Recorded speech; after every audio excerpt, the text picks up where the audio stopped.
Una sa lahat, warehouse ng mga gamit pang kusina sa Valenzuela City, higit 7 oras nang nasusunog. Pati katabing bodega ng mga lamesa at upuan, nadamay na rin. Ang buong detalye kung ng sunog na yan, abangan maya-maya lamang. Magandang gabi, Pilipinas. Sa Frontline tonight. Na-videohang daga na pag-alagala sa NAIA at mga sulot sa mga upuan sa airport, malaking dagok umano sa turismo ng bansa. Presyo ng LPG tumaas na naman ng higit 3 piso kada tangke. Pati gasolina, magmamahal din. Davao Occidental, muling sinalanta ng baha, bunsod ng malakas na pagulan. Isa pang bayan sa Oriental Mindoro, posible namang isailalim na rin sa state of calamity dahil sa epekto ng El Nino. Conjugal Hotel, tinayo sa Bilibid para sa private time ng mga preso at mga dumadalaw nilang asawa. At tambalang Snorin sa Can't Buy Me Love, mag-goodbye na nga ba?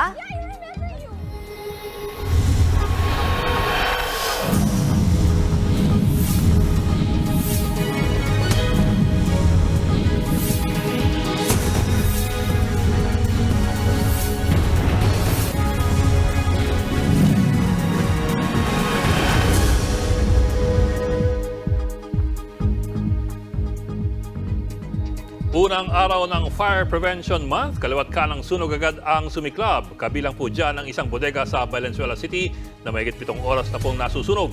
Sa tindi ng apoy, nadamay ang isa pang katabing warehouse. At live mula sa Valenzuela, nasa frontline ng balitang yan si Camille Samonte. Camille, bakit hindi pa rin naapol ang sunog na yan? Bokmean, nahihirapan yung mga bumbero na apulahin nga itong sunog na sumiklab sa isang warehouse sa Paso de Blas, Valenzuela. Kaya makapasok yung mga bumbero sa loob ng warehouse dahil sa sobrang kapal ng usok at karamihan din kasi ng mga materyales sa loob ay flammable. Problema rin yung supply ng tubig. Nagngangalit na apoy ang lumamon sa warehouse na ito sa Paso de Blas, Valenzuela mag-aalas 3 ng hapon kanina. Nabalot ng makapal na usok ang 2 palapag na warehouse kung saan nakaimbak ang mga gamit pang kusina. Ayon sa mga bumbero, pahirapan ang pag-apula dahil sa mahinang supply ng tubig. Hindi kasi gumagana ang water standpipe system ng warehouse na pagkukunan sana nila ng tubig. Malayo rin ang fire hydrant sa warehouse. Kaya napilitan ang mga bumbero na tibagin ang bahagi ng padera sa harap ng warehouse. Dito inilusot ang hose ng mga fire truck para makapagbuga ng tubig. Pero hindi na napigilan ng mga bumbero ang pagkalat ng apoy sa katabing bodega naman ng mga lamesa at upuan na gawa sa kahoy. Hindi ito agad napasok ng mga bumbero dahil may grills ang mga bintana nito. Bandang alas 6 ng hapon, lalo pang lumaki ang apoy dahil sa malakas na hangin at sa dami ng mga materyales sa loob ng warehouse. Tumangging humarap sa media ang mga empleyado pero base sa kanilang kwento, may napansin silang may umuusok sa loob ng warehouse. Sinubukan pa raw nilang apulahin ito gamit ang fire extinguisher pero mabilis daw itong lumaki kaya tumawag na sila ng bumbero. Mabuti na lang daw at nakabreak sila sa trabaho nang sumiklab ang sunog kaya walang nasaktan.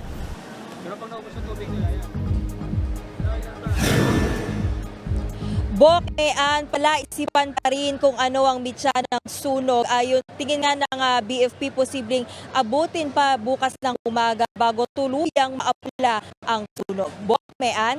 Alright, maraming salamat sa iyo, Camille Samonte. May mga sumiklab ding sunog sa iba't ibang probinsya, gaya po sa Cebu City kung saan isang lola ang nagmatigas lumikas. Sa Cagayan de Oro City naman, isang sanggolang namatay sa sunog. Nasa frontline ng balitang yan si Gary De Leon. Makikita sa drone shot na ito ang makapal na usok mula sa nasusunog na residential area sa Balulang, Cagayan de Oro City. Pasado 1:00 kahapon nang sumiklab ang sunog sa Barangay Manggahan. Sa kasamaang palad, may nasawing 1 taong gulang na sanggol. Yung bata na one year old, 5 months, naiwan doon sa bahay na hindi na niya maano ma'am kasi lumakas na yung apoy at saka biglang bumagsak. Sinubukan pa raw isalba ng kanyang tiyuhin ng sanggol, ngunit mabilis na kumalat ang apoy. Ayon sa Cagayan de Oro Fire District, nasa 21 bahay ang natupok. Inabot na mahigit 1 oras bago tuluyang naapula ang sunog. Inaalam pa ang pinagmulan ng apoy. Sa Cebu City, isang lola naman ang sapilitang inilikas mula sa nasusunog niyang bahay. Dinedyakan ng mga residente ang pintuan para mailikas ang matandang babae. Ayon sa Bureau of Fire Protection Region 7, nagsimula ang sunog sa bahay ng lola kung saan kasama niya ang kanyang kapatid na lalaking 74 na taong gulang.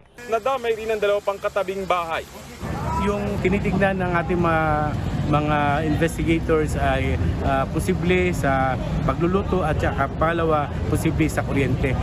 Naapula ng mga bombero ang sunog nang wala pang kalahating oras. Pero ayon sa mga taga-barangay, madalas daw ireklamo ang magkapatid na matanda dahil sa pagsusunog ng basura at mga tuyong dahon sa kanilang bakuran. Pansamantalang nasa evacuation center ng barangay ang magkapatid na nasunugan. Nagbabalita mula sa frontline, Gary De Leon, News 5. Thank you. Tumaas ang presyo ng LPG ngayong araw. Ang Petron, 30 centavos per kilo o katumbas ng higit 3 piso ang taas presyo sa kada 11 kilo ng tangke. Habang ang Solein LPG naman, bukas pa po magpapatupad ng price hike. 27 centavos naman ang dagdag singil nila na papatak ng halos 3 pesos kada LPG tank. Ito na po ang ikatlong sunod na LPG price hike ngayong taon. Naglalaro na sa higit 900 hanggang 1,100 pesos ang isang regular na tangke ng LPG sa Metro Manila. Posible na ring isailalim sa state of calamity ang isa pang bayan sa Oriental Mindoro dahil sa epekto ng El Nino. Umabot na sa milyon-milyong piso ang pinsala sa pananim kaya luging-lugi ang mga magsasaka. Nasa frontline ng balitang yan, si JC Cosico. Natuyo na rin ang mga tanim na palay at nagkabitak-bitak na ang lupas sa kahang ito sa bayan ng Mansalay sa Oriental Mindoro. Kaya ang karaniwang inaaning palay na magasakang si Vicente na 120 kaban, nasa 40 na lang ngayon. Hindi maganda ang production ng butil ng palay. Maraming ipa. Walang suportang tubig Lugi talaga. Sana nga po matulungan kami ng gobyerno. Pero ang kapwa niya magasaka na si Remeline, wala talagang naani. Kaya ang asawa niya na isa ring magasaka, napilitan ng maghanap ng ibang trabaho. Trabaho na lang po sa construction para may makain kami. May pagkain na sana, wala pa. Pahirapan ang patubig sa lugar, lalo't bihirang umulan dito dulot ng El Nino. 5 barangay lang din daw ang sineservisyohan ng National Irrigation Administration. Yung iba kasi ang pinagkukunan po nila ay open source lang. Mga creeks, rivers, ganyan po. Kaya po, pag nawala talaga ang ulan at naiga. Pero bukod sa palay, apektado rin ang ibang pananim gaya ng saging. Ang mga punong tanim ni Josefa Gaa, nanuyo na ang mga dahon. Ang bunga nga po ay malilinggit. Yung hindi siya hindi na yan lalaki. Ganyan na lang. Ay pag tuloy-tuloy pa ang init, matutuyo na rin yan ang bunga. Hindi na mapakinabangan. Ayon sa Mansalay Municipal Agriculture Office, higit 75 milyong piso na ang halaga na pinsala ng El Nino sa palay at iba pang pananim sa bayan, habang nasa 400 magasaka ang apektado. Dahil sa lawak na pinsala sa mga pananim dulot ng El Nino, plano ng LG na magdeklara ng state of calamity sa bayan ng Mansalay. Panahon na. May inihahandang ayuda na raw ang LGU para sa mga magsasaka. Bukod pa ito sa planong magdagdag ng irrigation facilities. Nagbigay na rin ng binhi ang Department of Agriculture at iba pang ahensya para makapagtanim sila agad oras na matapos ang tagtuyot. Una na nagdeklara ng El Nino State of Calamity ang bayan ng Bulalakaw dito rin sa Oriental Mindoro. Sa buong probinsya, higit 350 million pesos na ang napinsala sa agrikultura. Higit 1,600 magasaka naman ang naapektuhan. Ayon kay Governor Bons Dolor, hindi pa nakita magdedeklara ng province-wide state of calamity sa Oriental Mindoro. Hindi pa rin daw ramdam ang epekto ng El Nino sa supply ng bigas sa probinsya. Pero aminado sila makakaapekto ito sa supply ng ibang pananim gaya ng melon at sibuyas. Nagpuproduce ang bayan ng Mansalay ng napakaraming tons of melon. But because of El Nino, yung posibilidad ng pag-export kung hindi man totaling mawala, malaki ang mababawas. Yung sibuyas na dati kami number 8 top producing province ng sibuyas, maaaring bumaba ito dahil sa El Nino. Nagbabalita mula sa Frontline, JC Cosico, News 5. Kung pagandahan ng airport ang usapan, nako, napag-iiwanan tayo dyan. Sa isang survey nga, pang-apat ang NAIA sa worst airport sa buong Asia. Lumamang lang tayo ng kaunti sa Kuwait, Kazakhstan at Saudi Arabia. Worst airport na nga, meron pa ngayong nakakadiring problema sa NAIA. Bukod sa mga surot, may naispatan ding daga sa airport. Gusto na yang paimbestigahan ng isang mambabatas. Narito ang report. Magbigay ng mga bagay na makikita sa NAIA, eroplano, flight crew, mga pasahero, at teka, daga, hindi kayo namamalikmata. Daga nga yan, malapit sa kisame ng departure area ng NAIA Terminal 3. Nakuhanan yan ng isa sa mga pasahero. 3 minutong na videohan ang daga hanggang sa sumuot ito sa butas at naglahong parang bula. Nandiri ang ilang pasahero ng NAIA nang mapanood ang viral video na yan. It's a rat. Big rat. Mama mia. Ay, Diyos ko day. Nakakahiya. It's a shameful, no? Only in the Philippines. Ako mandidiri talaga ako kasi syempre, sino ba naman gustong may daga dito sa NAIA? Kasi alam naman natin ng Pilipino, malilinis. Tapos talagang puntahan ng turista. Nakakaya din sa mga foreigner na makakita ng may daga. Kung sa departure area merong daga, surot naman ang sumasalubong sa mga pasahero sa arrival area. Pinamugaran nila mapametal o ratan ng mga upuan. Ang mga umupo dyan, pantalang inabot, gaya ng pasaherong si Anageli Halili. Nakagat siya not once, but twice. Isa sa arrival area ng Terminal 3 at isa sa departure area naman sa Terminal 2. Kinakamot ko po siya pero ang sakit, sobra po kasing kate. Hanggang sa hindi ko po siya kaya, tumayo po ako. Tapos sabi nga po ng kapatid ko, baka daw po surot. Hanggang sa na-video na po niya, ayun po, surot nga po talaga siya. Inireport niya sa mga gwardya ng NAIA ang parehong insidente pero wala man lang daw nagsorry. Nakaka-disappoint, ma'am. Nakakalungkot nga po, ma'am, kasi ang dami na rin po pala nagko-complain kasi parang nawawala unti-unti yung cleanliness ng NAIA. Dahil dyan, agad naglinis sa mga tauhan ng NAIA. Aalisin na raw ang mga upuang gawa sa ratan. Nagsorry naman ang Manila International Airport Authority sa mga pasaherong nakagat ng surot. Ayon sa kanilang pest control service provider, posibleng imported o galing pa sa ibang bansa ang surot. The insects were bigger as compared to the domestic surot. Again, we do not want to imply anything, no, that it's from a foreign source or whatnot, but that was the observation by our pest control service provider. Babayaran naman daw ng MIAA ang ginastos na pagpapagamot ng mga nakagat ng surot. E paano naman kakagatin ang turismo ng bansa kung may surot at daga sa airport? Mag-Holy Week break pa naman at idagdag pa ang maraming buwabiyahe para sa Taylor Swift concert sa Singapore. Isang mambabatas na ang nagbabalak maghain ng resolusyon sa Kamara para imbestigahan ang maintenance ng NAIA. Ang ating mga paliparan ay hindi lamang gateway po sa ating tourism industry, kundi pati na po sa ating labor migration. Bigyan naman po natin ng karampatang atensyon ang lahat ng ito. Si Senator Grace Poe naman na siyang chairperson ng Senate Committee on Public Services nababahala sa posibilidad na matakot at magdalawang isip na bumisita sa Pilipinas ang mga turista dahil sa mga surot at daga. Tiniyak naman ng MIAA na wala na ngayong surot sa airport. Sa Lunes naman, ipatatawag daw nila ang Pest Control Service Provider para imbestigahan ang naispatang daga. May nakaamba namang dagdag bawas sa presyo ng petrolyo sa susunod na linggo. Sa pagtaya ng Department of Energy, tataas ang 20 hanggang 45 centavos ang kada litro ng gasolina. Habang may bawas presyo naman ng 30 hanggang 60 centavos ang kada litro ng diesel. 30 hanggang 50 centavos naman ang ibababa ng kada litro ng kerosene. Ang rollback ay bunsod ng pagtaas ng supply ng krudo sa Amerika at ang humuhupang giyera sa Gaza Strip. Ang price hike naman ay dahil daw sa 6 na buwang export ban ng Russia. Apat na pamilyang nilikas dahil sa baha sa ilang bayan sa Davao Occidental. Sa bidyong ito, makikitang inaanod ang isang bahay sa barangay poblasyon sa bayan ng Malita. Ayon sa Malita MDRRMO, nagdulot ng baha ang magdamagang ulan at ang high tide. 3 barangay ang naapektuhan, kabilang ang poblasyon, Mana at Kinangan. Ang ulan sa Davao Occidental naman ay bunsod ng easterlies at ng localized thunderstorm. Susunod, Makati at Taguig, may bago na namang pinag-aagawan.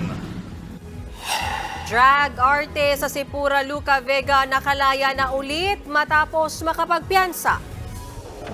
At mga kubol para sa mga inmate at mga dumadalo nilang asawa itinayo sa loob ng maximum security compound ng Bilibid. Magbabalik pa ang Frontline Tonight.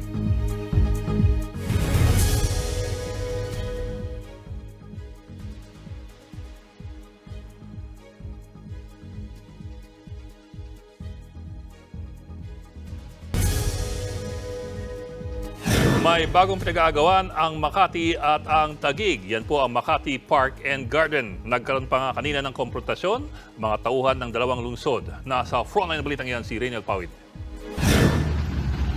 Sa eksklusibong video na nakuha ng News 5, makikitang buhat ng 4 na unipormadong lalaking yan ang tent na may logo ng Taguig LGU. Pinwesto nila ito sa entrada ng Makati Park and Garden pasado alas 8 ng umaga kanina. Pero hinarang sila ng mga CQ at staff ng Makati LGU. Ilang saglit pa nagkasagutan na ang dalawang kampo. Alin ang property na Taguig? Saan? Turo mga hanggang loob. Dinig din sa video ang hingian ng dokumento ng bawat kampo para mapatunayan ang kani-kanilang claim. Ba't kami sir mo bibigay ng order sa inyo? Ay Taguig naman ito. Ayaw mo bigay ng order sa amin. Ang Taguig, ang Taguig ngayon, ito ang lugar. Pero itong loob, hindi. Paano sa akin yung piso ka lang? Paano ba dito lang? Pagsapit ng tanghali, nagkatensyon muli nang subukang pumasok ng pulang sasakyan na ito sa Makati Park and Garden. Pagmamay-ari rin umano ito ng Taguig LGU. Ang Makati Park and Garden ay nasa loob ng barangays West Rembo at Sembo. Kabilang sila sa 10 Embo barangays na dating saklaw ng Makati. Pero ngayon ay nasa sakop na ng Taguig City alinsunod sa desisyon ng Korte Suprema. Sa kabila nito, nanindigan ng Makati LGU na pagmamay-ari nila ang Makati Park and Garden. Nabili po ito ng city and makikita naman from the very beginning yung possession nasa Makati City po. So ito ay mga pagkaari ng Makati kaya dapat irespeto muna ng Taguig itong mga property namin. Giit pa ng Makati LGU. May final decision na nga in fact ang Supreme Court tungkol dun sa jurisdiction over the EMBOS. The question is jurisdiction, not ownership. Sa isa namang Facebook post, sinabi ng Makati LGU na muling napatunayan ng insidente na desidido ang Taguig na mangamkam ng mga ari-arian.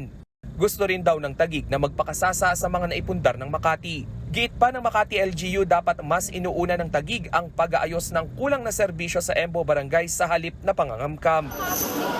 Wala pang inilalabas na pahayag ang Taguig LGU ukol sa insidente. Hinarangan ng mga yero ng kampo ng Makati ang isang gate ng parke, habang ang mga taga-Taguig, truck naman ang iniharang sa harap nito. Nagbabalita mula sa Frontline, Reynel Pawid, News 5. Nakalaya na ang drag artist sa Sipura Luca Vega matapos muling arestuhin kahapon. Kinundina ng ilang grupo ang anilay pagkitil sa kanyang karapatan bilang artist. Nasa frontline ng balitang yan, si Justine Punsalang. Kaninang alas 5:30 ng hapon nang makalabas ng kulungan ang drag artist na si Amadeus Fernande Pagente o mas kilala bilang Pura Luca Vega. Sinalubong siya ng kanyang nanay at kapatid. Nakapagpiyansa siya ng 360,000 pesos para sa mga kasong immoral doctrines, obscene publications and exhibitions, and indecent shows na isinampa sa Quezon City Regional Trial Court Branch 306. Muli siyang nakulong kahapon sa Santa Cruz, Maynila dahil sa kanyang kontrobersyal na drag performance, kung saan nagsuot si Pura Luca ng costume na Mala Jesus habang nagli-lip-sync ng kantang Ama Namin. Naunang inaresto si Pura Luca noong October 2023 dahil sa mga kaparehong kaso na nakasampa naman sa Manila RTC. Taos-puso ang kanyang pasasalamat sa mga tumulong para makalikom ng pondo sa kanyang piyansa. Aminado ang drag artist na nakakadismaya na muli siyang inaresto dahil sa kanyang artistry. At the end of the day, I know the that this is bigger than what I'm experiencing. It sends a precedent for what might happen for artists that are just going out there creating their own art, and expressing themselves and their, how they express their religiosity, their expressions of faith. Sa kabila ng mga kinakaharap niyang kaso, hindi raw siya titigil sa kanyang mga performance. As a drag performer and a drag artist, I will still continue to tell queer stories through my art. There are cases that we're like looking into, but then again, I always am facing these charges with, as much as courage as I can muster. Ilang mga grupo at individual ang nagpaabot ng kanilang pagkondena sa makailang ulit na pag-aresto kay Pura Luka. Kabilang dito ang Concerned Artist of the Philippines na naniniwalang may malawak itong implikasyon sa artistic community. Bukod sa pagkitil sa kanyang karapatan, matuturing din anilang banta sa mga artist ang pagkaka-aresto kay Pura Luka. Nagbabalita mula sa Frontline, Justine Punsalang, News 5. Muling umapela ng asylum sa Timor-Leste si dating Negros Oriental Congressman Arnulfo Teves Jr. Kinumpirma po yan sa News 5 ni DFA Undersecretary Ed De Vega. Kasunod ito ng pagkansela sa passport ni Teves na wanted sa pagpatay kay Negros Oriental Governor Roel Degamo. Nasa red notice list na rin ng Interpol si Teves na napabalitang nasa Cambodia. Marso pa nitong nakaraang taon nang umalis ng bansa si Teves. Maya naman nang sabihin ni Justice Secretary Boying Remulla na pumunta ng Timor-Leste si Teves para humingi ng political asylum. Ang paghingi ng political asylum ay karaniwang ginagawa ng mga taong nakararanas ng pag-uusig sa sarili nilang bansa. Pero ayon kay Remulla, walang sapat na dahilan para humingi ng asylum si Teves. May mga bagong kubol na itinayo sa loob ng maximum compound ng New Bilibid Prison. Pero hindi yan kubol ng mga high-profile inmate, kundi para sa mga preso at mga dumadalaw nilang asawa. Nasa frontline ng balitang yan, si Gary De Leon. Ito ang mga bagong kubol sa loob ng maximum compound ng New Bilibid Prison sa Muntinlupa. Conjugal Hotel ang tawag dito. Bawat kubol may malambot na kama, electric fan at malinis na tuwalya. Itinayo ito ng Bureau of Corrections para makapag-private time ang mga persons deprived of liberty o PDL at kanilang mga asawang bibisita sa kulungan. Kasi nga, madalang sila magkita ng mga asawa nila, no? So, binigyan na lang natin ng privacy ng mga tao. Siyempre, yun nga, part of their rights yan eh. Right to see their family, right to communicate with their family and to see their children, yan. So meron dito sila na pwede silang mag-conjugal visit. No? Pero yun nga, hindi naman whole day yan, but at the same time, at least nakakasama ng mga mag-asawa. No? Kahit sinong PDL na may asawa, pwedeng gumamit nito, pero by schedule. Kalahating oras lang silang papayagan sa loob para mabigyan din ng tsansa ang ibang mga dalaw. Sigurado naman daw ang privacy dahil may lock ang bawat kubol. Bukod sa Conjugal Hotel, itinayo rin ang Maxicamp Visiting Area. Isa naman itong playground sa labas ng mga kubol para naman sa mga dadalaw na anak ng mga preso. Kompleto rin ang pasilidad at may picnic area pa. Layon daw nitong hindi humalo ang mga bata sa iba pang mga bilanggo. Isinentro sa mga pamilya ng PDL ang mga bagong pasilidad bilang bahagi ng reformation program ng Bucor sa mga PDL at proyekto ng bagong Bucor, Bagong Pilipinas ni Bucor Chief Gregorio Katapang Jr. Ayon sa Bucor, ang pinagtayuan ng mga pasilidad na aabot sa kalahating ektaryang lupa ay ang lugar na isinailalim noon sa clearing operation. Nasa 300 PDL daw ang makikinabang sa mga bagong pasilidad. Overall, yan part ng reformation nila. Mas mabilis silang magbabagong buhay at makakalaya kung medyo nakita nila pamilya nila, suportado sila ng pamilya, suportado sila ng Bucor. Bilang bahagi rin ng programa, nagdagdag ng mga non-uniform personnel gaya ng mga nurse at doktor sa NBP Hospital.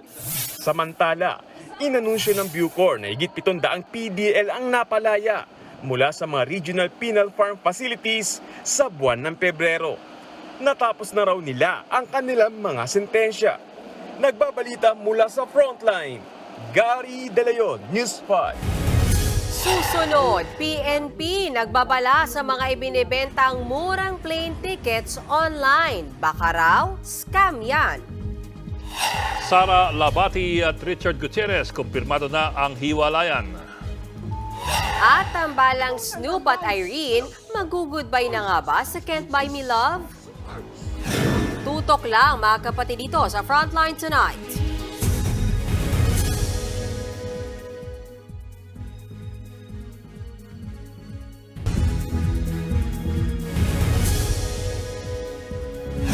Nagbabala ang Philippine National Police laban sa tinatawag na vacation scam.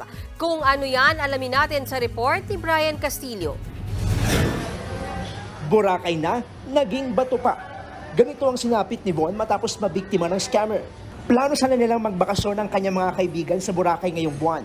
Pero dahil busy sa trabaho, naisipan nilang maghanap ng tour package sa social media. Dito nila nakita ang Facebook page na ito na nag-aalok ng mga bagsak presyong ticket ng domestic at international flight. Nang kausapin nila, inalok agad sila ng 35% discount. Kaya kinagat nila agad ang halos 10,000 pisong siningil sa kanila para sa 4 na ticket. Umabot kami ng 2,450 per head, round trip na yon. Then pinapa-confirm ko nga kung kasama na ba yung additional baggage na 20 kg. Meron na din daw. Kaya sabi ko, sobrang mura niyan. Sabi ko kasi, ang Pakatiklan ngayong medyo peak, magpipeak na, nasa 6,000 round trip na. Agad binigay ng kausap ni Von ang account number kung saan ipapadala ang pambayad. Pero nang matapos ang transaksyon, tila nag-iba na raw ang ihip ng hangin. Sinubukang humingi ng update ni Von sa proseso ng booking. Pero walang detalyeng maibigay sa chat. Dito na siya nagduda at humingi ng refund. Pero nagdahilan lang ang kausap niya. Pinadalhan din siya nito ng umano'y DTI permit. Pero nang i-search online, nabisto niyang peke ang dokumento at maraming nag-claim na na-scam nila. Hindi niya na ako message. Tapos message ko siya, hindi na nagsisend. So na-block na po ako. Tapos na-block na rin yung ibang kasama. Sinubukan naming i-message ang mismong Facebook page na nakausap ni Von. Pero hindi pa niya na kami nire-replyan ng maayos. Ayon sa Philippine National Police, vacation scam ang nakadali kina Von. Modus daw ng mga scammer ang magkunwaring agency na nag-aalok ng murang ticket sa aeroplano, hotel at mga tour. Pero pagkakuha ng down payment o bayad, itatakbo nila ang pera. Sa pinakahuling datos naman ng PNP Anti-Cybercrime Group, lumabas na lumobo ang mga kaso ng vacation scam sa nakalipas na 3 taon. Pinakamarami nitong 2023 kung saan higit triple ang mga kaso. Itinuturong dahilan ng pagdami ng mga nabibiktima ang tinatawag na revenge travel matapos ang pandemya. Dahil nasabik mag-travel, magbakasyon yung mga kababayan natin, kung ano-anong mga packages ang inoffer nila, travel packages. Sinubukan naman daw magreklamo ni Von sa bangko na sinundan nila ng pera. Pero sumuko sila dahil sa dami ng mga hinihinging dokumento. Babala naman ng PNP, posibleng lumobo pa ang mabibiktima ng ganitong scam, lalo ngayong tag-init. Pag peak season, mahal talaga ang airline tickets, mahal ang mga hotel accommodation. If it's too good to be true, di ba? Yun ang lagi natin, probably it's not true. Aminado naman ang PNP na hindi madaling mahuli ang mga ganitong scammer. Karaniwan kasing fake accounts ang ginagamit nila. Sa kabila nito, hinihimok pa rin nila ang mga biktima na lumapit at magreklamo para mapanagot ang mga nasa likod ng panloloko. Nagbabalita mula sa Frontline, Brian Castillo, News 5. Mag-ingat sa mga kwentong merong dagdag bawas. Gaya na lang po ng maling balitang kumakalat online tungkol sa dagdag sahod. I-fact check po natin yan.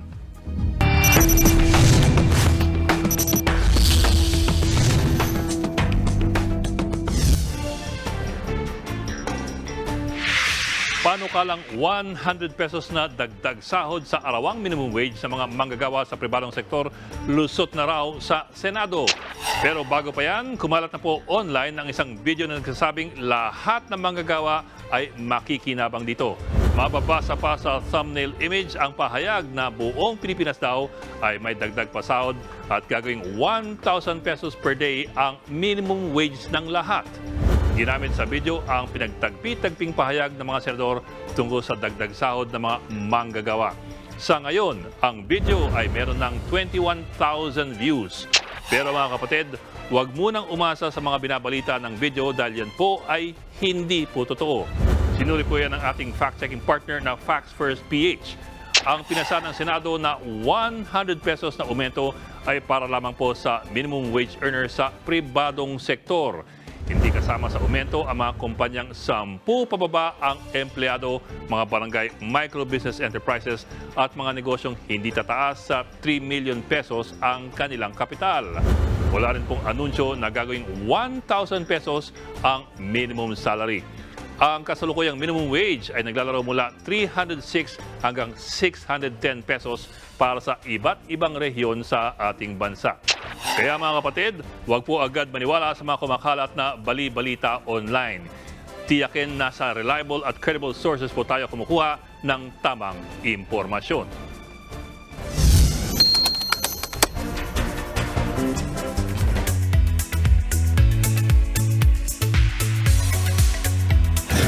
Showbiz Tonight na tayo.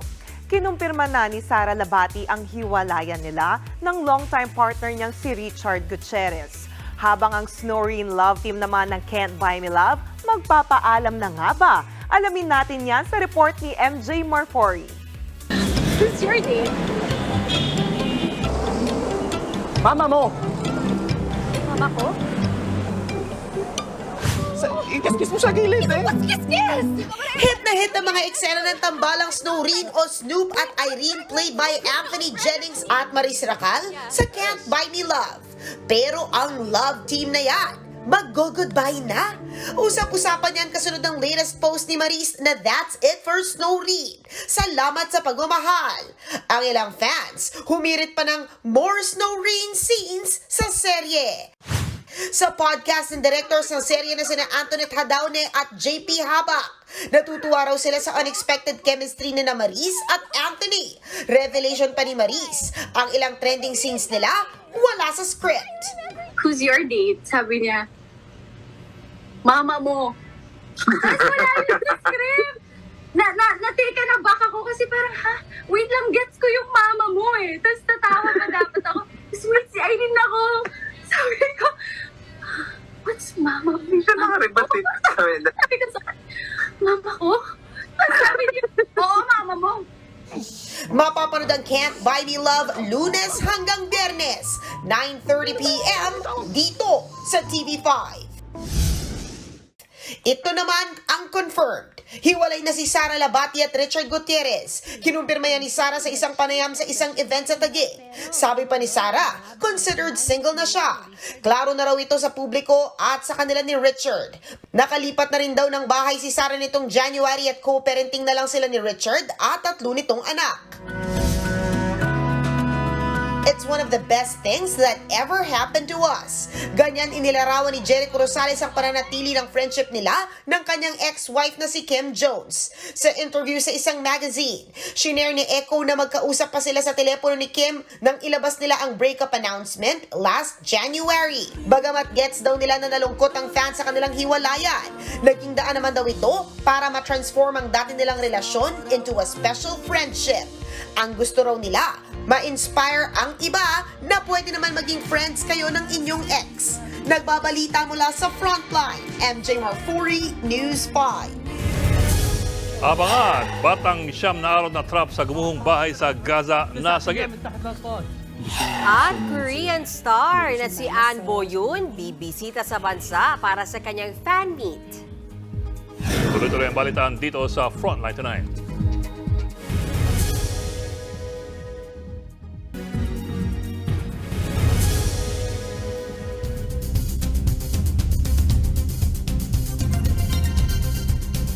Nasagip ang isang batang siyam na araw na trap sa gumuho nilang bahay sa Gaza Strip. يلا اسحبوا يا اخوان اسحبوا يلا يلا اسحب اسحب ايدك ايوه ايوه خلاص خلاص خلاص وصلت يا احمد يلا هيك وصلت يا احمد. Hinang-hina ang bata nang matagpuan ng mga rescuers. Na-trap siya kasamang kanyang pamilya matapos tamaan ng missile ng Israel ang kanilang bahay. Tanging ang bata lamang ang nakaligtas. Dahil wala na silang supply ng gasolina, isinakay na lamang ng mga rescuer ang bata sa isang donkey at dinala sa ospital. Sa pinakahuling tala ng Gaza Health Ministry, mahigit 30,000 na ang namatay mula nitong nakaraang Oktubre. Mahigit 70,000 naman ang sugatan. Ang mga nakaligtas mula sa giyera, matinding gutom at sakit naman ang mararanasan. Kulang na kasi ang supply ng tubig, pagkain at gamot sa Gaza Strip. Mahigit 2 milyong residente rin ang nawalan ng tahanan dahil sa giyera.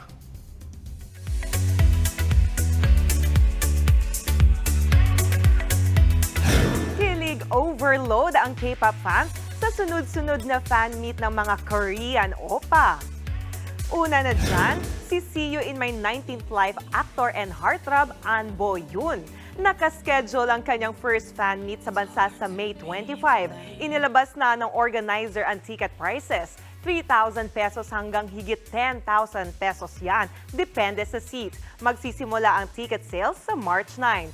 Sumikat si Boyun sa mga K-drama na Military Prosecutor Doberman, Yumi Cells at My Name. Heto pa ang isang inaabangan. Bibisita rin sa bansa ang K-pop group na BTOB. Sa April 7 naman nakaschedule ang concert nila sa Mall of Asia Arena. Mukhang hindi kasama sa fan concert si Sung Jae dahil wala siya sa poster ng event. Kilala ang BTOB sa kanilang hit songs na Beautiful Pain at Missing You. At yan ang latest and hottest sa Showbiz Tonight. Ako si Jania Lepon. Happy Friday mga kapatid!